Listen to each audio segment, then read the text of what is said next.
एक दिन राजा अपने दरबार में बैठे थे। उन्होंने अपने मंत्रियों से एक प्रश्न किया, पैसा ज्यादा जरूरी है या ज्ञान? पहले मंत्री ने उत्तर दिया, महाराज, ज्ञान ज्यादा जरूरी है क्योंकि ज्ञान से पैसा कमाया जा सकता है। दूसरा मंत्री बोला, महाराज, पैसा ज्यादा जरूरी है क्योंकि अगर पैसा हो तो कुछ भी कमाने की क्या जरूरत? राजा को इन उत्तरों से संतोष नहीं हुआ। उन्हें लगा कि इस प्रश्न का सही उत्तर अनुभव से ही मिल सकता है। उन्होंने अपने मंत्री को आदेश दिया, गांव से 3 गरीब बच्चों को यहां लाओ, मैं उनकी कुछ सहायता करना चाहता हूं। मंत्री गांव से 3 गरीब बच्चों को लेकर दरबार में हाजिर हुआ। तीनों बालक अच्छे मित्र थे। वे राजा के सामने आदरपूर्वक खड़े हो गए।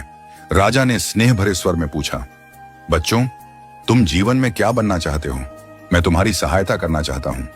कुछ देर सोचने के बाद एक बालक बोला, मुझे धन चाहिए। मैंने कभी 2 समय की रोटी नहीं खाई, कभी सुंदर वस्त्र नहीं पहने हैं, इसलिए मुझे केवल धन चाहिए। राजा मुस्कुराकर बोले, ठीक है, मैं तुम्हें इतना धन दूंगा कि जीवन भर सुखी रहोगे। यह शब्द सुनते ही बालकों की खुशी का ठिकाना न रहा।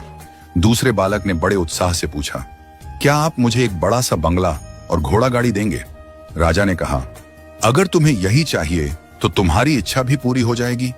तीसरे बालक ने कहा, मुझे न धन चाहिए न बंगला गाड़ी, ऐसा आशीर्वाद दीजिए जिससे मैं पढ़ लिख कर विद्वान बन सकूं और शिक्षा समाप्त होने पर मैं अपने देश की सेवा कर सकूं। तीसरे बालक की इच्छा सुनकर राजा बहुत प्रभावित हुआ। उसने उसके लिए उत्तम शिक्षा का प्रबंध किया। वह परिश्रमी बालक था, इसलिए दिन रात एक करके उसने पढ़ाई की और बहुत बड़ा विद्वान बन गया। समय आने पर राजा ने उसे अपने राज्य में मंत्री पद पर नियुक्त कर लिया। एक दिन अचानक राजा को वर्षों पहले घटी उस घटना की याद आई। उन्होंने मंत्री से कहा, वर्षों पहले तुम्हारे साथ जो 2 और बालक थे, अब उनका क्या हालचाल है? मैं चाहता हूं कि एक बार फिर मैं तुम तीनों से मिलूं। अतः कल अपने उन दोनों मित्रों को भवन पर आमंत्रित कर लो। मंत्री ने दोनों को संदेश भिजवा दिया और अगले दिन सभी एक साथ राजा के सामने उपस्थित हो गए। आज तुम तीनों को एक बार फिर साथ देखकर मैं बहुत प्रसन्न हूं। इनके बारे में तो मैं जानता हूं, पर तुम दोनों अपने बारे में बताओ। राजा ने मंत्री के कंधे पर हाथ रखते हुए कहा। जिस बालक ने धन मांगा था वह दुखी होते हुए बोला, राजा साहब, मैंने उस दिन आपसे धन मांगकर बड़ी गलती की। इतना सारा धन पाकर मैं आलसी बन गया और बहुत सारा धन बेकार की चीजों में खर्च कर दिया। मेरा बहुत सा धन चोरी भी हो गया और कुछ ही वर्षों में मैं वापस उसी स्थिति में पहुंच गया जिसमें आपने मुझे देखा था।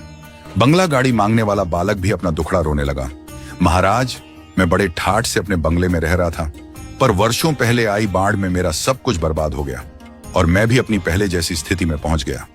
उनकी बातें सुनने के बाद राजा बोले, इस बात को अच्छी तरह गांठ बांध लो, धन संपदा सदा हमारे पास नहीं रहती, पर ज्ञान जीवन भर मनुष्य के काम आता है और उसे कोई चुरा भी नहीं सकता।